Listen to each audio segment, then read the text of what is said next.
Aujourd'hui, j'ai travaillé sur une peinture de Marie-Victoire Lemoine.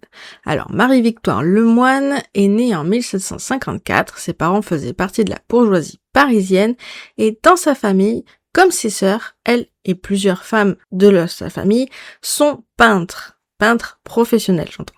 Mais elle se démarque par le fait de vivre de son art sans époux. Elle refusera de se marier. Elle vivra dans la maison familiale, d'abord avec ses parents, puis avec sa sœur, et à partir de ce moment-là, son art est infusé de celui de sa sœur. Elle a peut-être travaillé dans l'atelier de Vignier-Lebrun, mais il n'y a pas de certitude. On voit juste qu'il y a une façon de travailler un peu similaire. Elle peindra beaucoup de portraits et de miniatures, ainsi que des aquarelles. Elle teste plusieurs genres, mais reste beaucoup dans des portraits de femmes et d'enfants. Elle exposera même dans des salons officiels et des expositions publiques.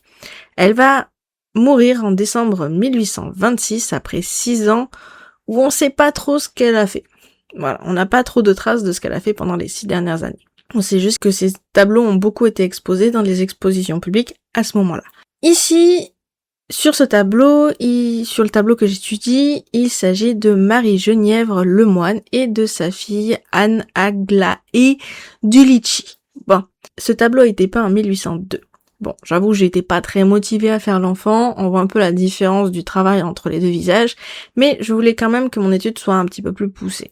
Des fois, il faut se pousser un petit peu à faire des choses qu'on a moins envie de faire. Ça nous aide aussi à progresser, même s'il faut pas non plus se forcer trop à faire des choses qu'on n'aime pas.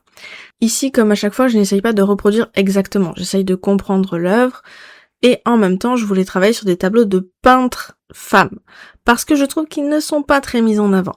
Et disons que ce n'est pas parce que les hommes aimaient se réapproprier les tableaux des femmes qu'il faut qu'on fasse pareil. Donc, je veux vraiment aller étudier quelques tableaux de peintres femmes, histoire d'apprendre un petit peu les différents peintres. Sur ce, je vous remercie d'avoir regardé jusqu'au bout et je vous dis à très vite dans une prochaine vidéo.